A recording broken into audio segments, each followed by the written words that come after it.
విజ్ఞప్తి చేస్తున్నా, ఎంబడే బ్యాంకు పోయి 2 లక్షలు తెచ్చుకోండి, జనవరిలో డిసెంబర్ 9 నాడు నేను రాగానే మాఫీ చేస్తా.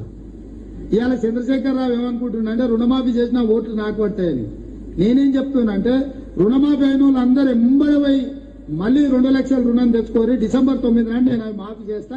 కాబట్టి రైతులందరికీ నేను విజ్ఞప్తి చేస్తున్నా, ఇప్పుడు పెన్షన్ తీసుకుంటే 2000 వస్తుంది, కానీ ఒక్క నెల వాయిదా పడ్డదంటే వచ్చే నెల మేము 4000 ఇస్తాం. మా అక్కలకు మా పెద్దమ్మలందరికీ నేను చెప్తున్నా, వచ్చే నెల నుంచి ఇంటి కరెంటు బిల్లు కట్టాల్సిన పని లేదు. మీ current bill Congress party కట్టది.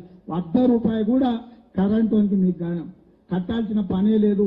TV పెట్టుకోవచ్చు, ఫ్యాన్ వేసుకోవచ్చు, మంచిగా బాజాప్తా కరెంటు బిల్లు లేకుండా మీరు గృహలక్ష్మి పథకం కింద మీకు కరెంటు బిల్లు వస్తుంది.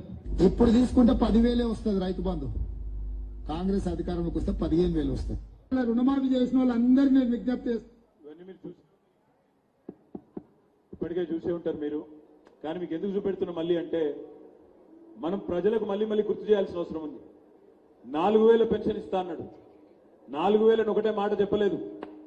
కేసీఆర్ ఒక్క ముసలమ్మకి ఇస్తున్నాడు, లేదా ముసలయ్యకి ఇస్తున్నాడు, మా ప్రభుత్వం వస్తే ఇద్దరికి ఇస్తా అన్నాడు. కానీ ఏం జరిగింది? జనవరి నెల 2,000 పెన్షన్ కూడా ఎగ్గొట్టిండు. జనవరి నెలలో 46 లక్షల మందికి కాంగ్రెస్ ప్రభుత్వం 46 లక్షల మందికి టోపీ పెట్టింది. 2,000 రూపాయలు కూడా ఇవ్వలేదు. 4,000 సంగతి దేవుడు ఎరుగు, 2,000 కూడా ఎగ్గొట్టినోడు రేవంత్ రెడ్డి. అందుకే చెప్పవలసిన బాధ్యత, అడగవలసిన బాధ్యత మన మీద ఉంది. రుణమాఫీ జరిగిందా? ఆయన చెప్పినట్టు డిసెంబర్ 9 నాడు 4,000 వచ్చిందా? 2,000 పెన్షన్ పై 4,000 ఇస్తానడు వచ్చిందా? ముసలమ్మకు ముసలయ్యకి ఇస్తానడు వచ్చిందా? 10,000 పోయి 15,000 ఇస్తానడు వచ్చిందా? తులం బంగారం వచ్చిందా? స్కూటీ వచ్చిందా?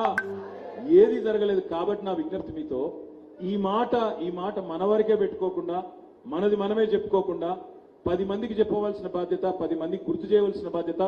కాంగ్రెస్ వాళ్ళు ఓటు అడగడానికి వస్తే వాళ్ళకు అవసరమైతే వచ్చిన ప్రజలే చూపెట్టేటట్టు ఉండాలి. ఈ వీడియో వచ్చింది, దీని సంగతి చెప్పు ముందు అని అడిగేటట్టు ఉండాలి. అట్లయితే కాంగ్రెస్ వాళ్ళు డోర్ టు డోర్ తిరగని కూడా భయపడే పరిస్థితి వస్తుంది.